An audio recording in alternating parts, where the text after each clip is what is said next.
3 plus देखिए ये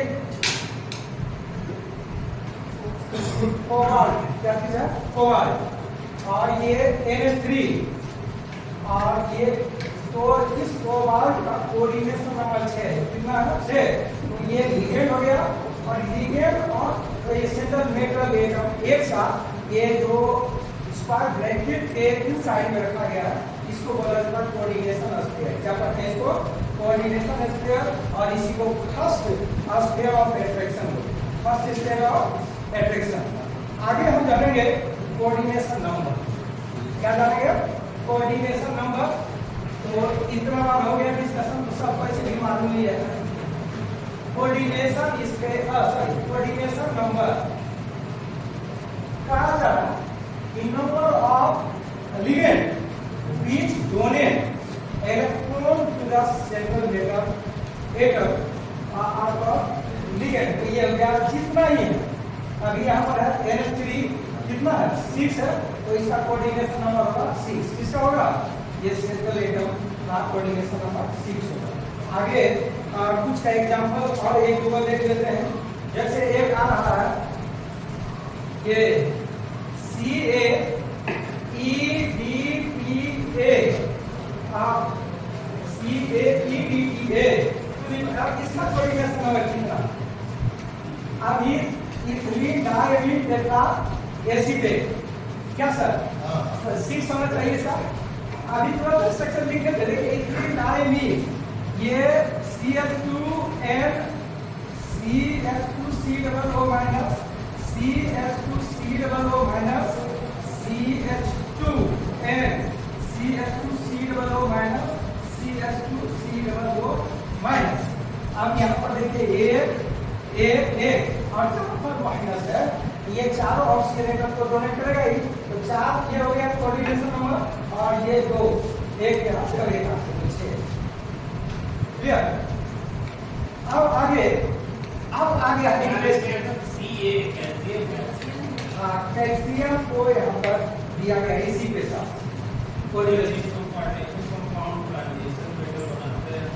हाँ बड़ा सा ये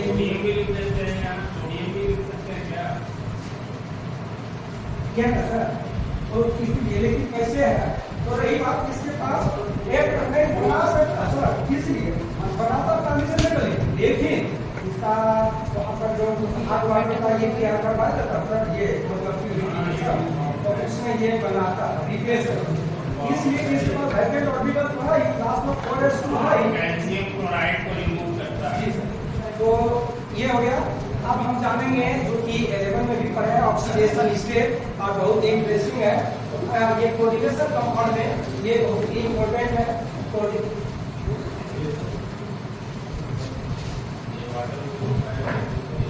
जिस अब ये हो गया ऑक्सीडेशन स्टेट।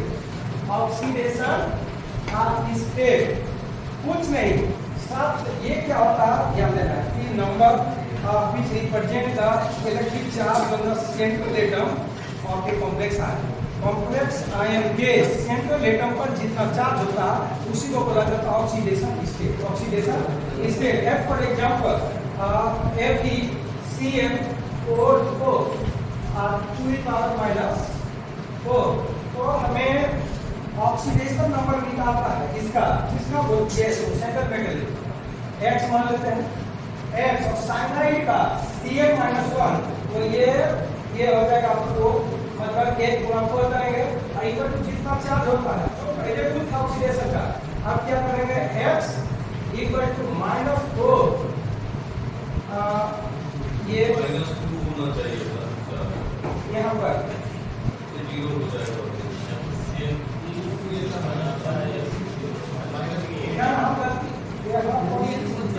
यही गलती ये 6 ये अब ये 6 है और ये -4, देखिए इधर हो गया -4 और +6, तो कितना हो गया +2।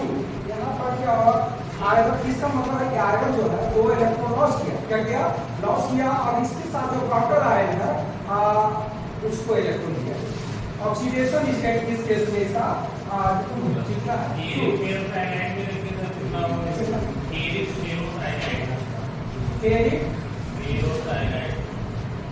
इसका मतलब क्या बोला है?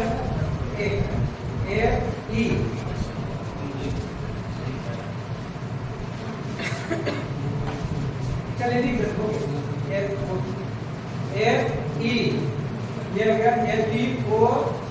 FeCN हाँ ठीक है। आप क्या जल्दी वाली अच्छा ठीक है ओ समझ गया ना बहुत ठीक कर जी सर ठीक है।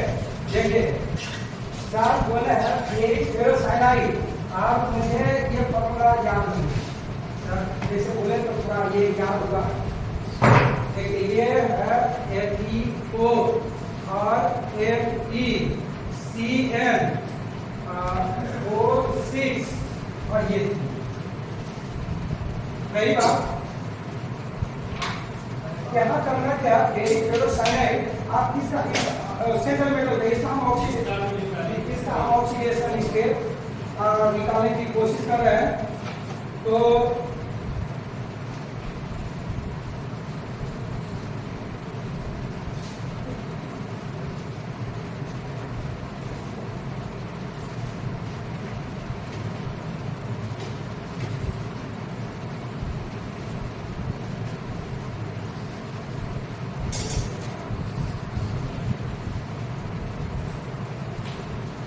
पावर -4 अब देखिए हमें इसका निकालना है। ये इस आयन फॉलो कर लिए आप क्या करेंगे आप इसको x मानेंगे क्या मानेंगे x तो पहले x और ये x -6 x -6 ठीक है। तो क्या करेंगे 3x -18 मल्टीप्लाई ठीक। तो ये हो गया x -6 -4 x -4 और +6 यानी प्लस यहाँ ठीक है ये +2 का यहाँ दोनों अलग अलग है इसीलिए लिया गया। इसलिए तो आपको फेरिक बोला गया फेरिक मतलब भी हो गया। ठीक है आगे चल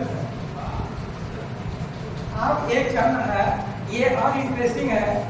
आप कोई नेट में अगर सब लोग बैठे ही होंगे तो उसमें भी एक क्वेश्चन था कि कौन एलिमेंट है जो नियरेस्ट इनर्ट गैस का कॉन्फ़िगरेशन शो नहीं करता इफेक्टिव न्यूक्लियर चार्ज की तरह।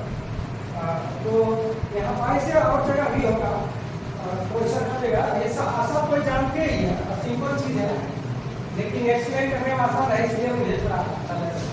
तो ये effective atomic number next term है इफेक्टिव एटॉमिक नंबर।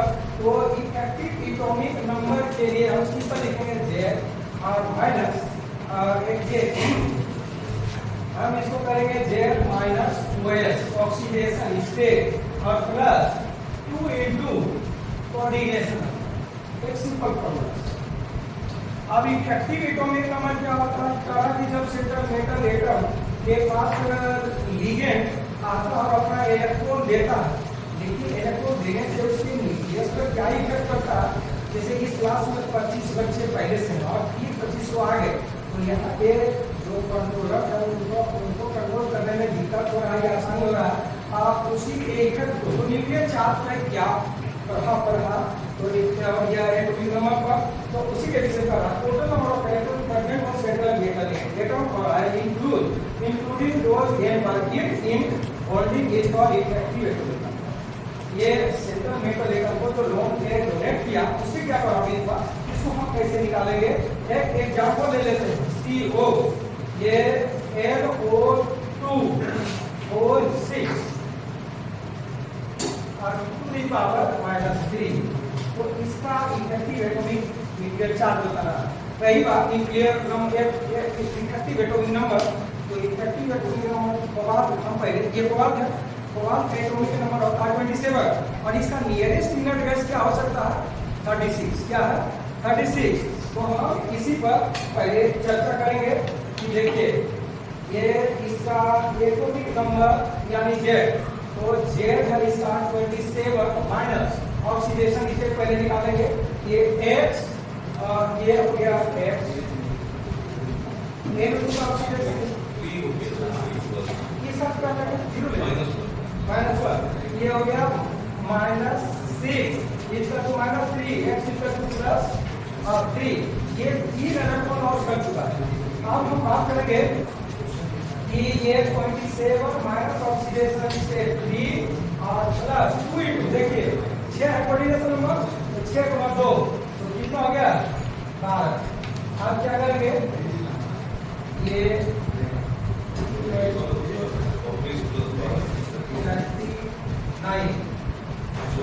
माइनस 3 कितना हो गया 36। ये नियरेस्ट मिनट गैस को फॉलो करें कुछ में नहीं भी आता उसका एक एग्जांपल आप देखेंगे अभी पूरा जैसे एक है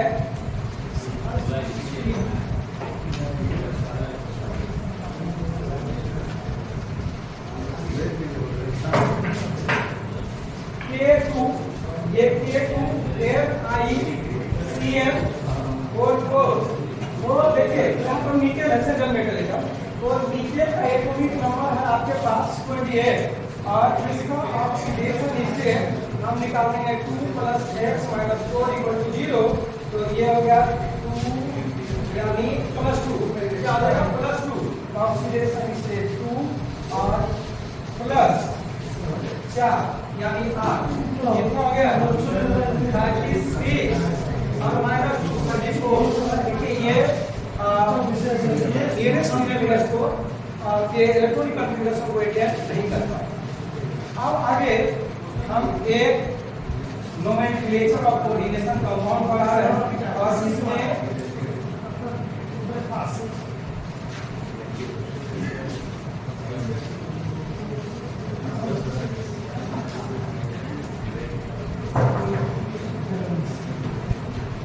नोमेनक्लेचर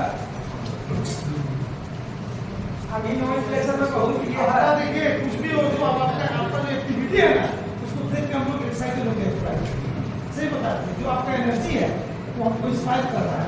आगे सर यहाँ द्वितीय के ऊपर चर्चा करना होगा यहाँ द्वितीय बोल रहा हूँ इसमें देखिए ये nomenclature of coordination compound nomenclature of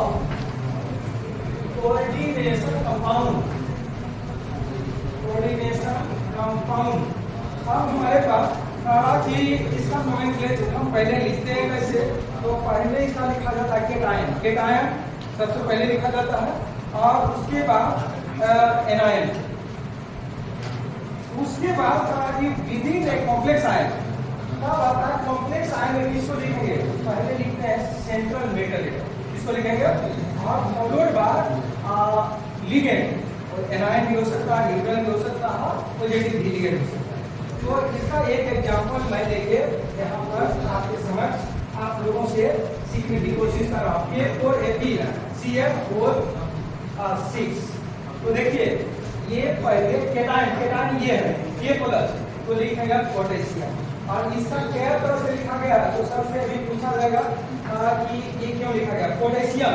अब देखिए ये Cm कितना है 6 तो 6 के लिए यहाँ वर्ड लिखेंगे हेक्सा क्या लिखेंगे हेक्सा साइनो और ध्यान रहे ये अभी तो पढ़ेंगे कि अगर निगेटिव लिगेंड सेंट्रल एटम से जुड़ा हुआ है तो इसका नाम आयरन आप नहीं लिखेंगे ATE लगाएंगे ATE फेरेट क्या लिखेंगे फेरेट और ऑक्सीडेशन स्टेट हेक्सासाइनो फेरेट ये फेरेट और इसका ऑक्सीडेशन स्टेट कितना होगा देखिए ये 4 और प्लस x - 6 = 0 x = +2 यहाँ पर ये लिख देगा नंबर 2। देखिए अब यहाँ सर से जो सर संख्या चिन्ह को यहाँ पर ये इसी को ऐसे भी लिखा गया है कि और पोटेशियम इसी को लिखना है पोटेशियम हेक्सा साइनो फेरेट और ये ओ लिखा गया और या मैं सुबह कल से देखा था मेरे साथ ये बात पूछेंगे नेक्स्ट और इसी को और तरह से लिखा गया देखिए इसको टेट्रा पोटेशियम क्या बोल दिया टेट्रा पोटेशियम हेक्सासाइनोफेरेट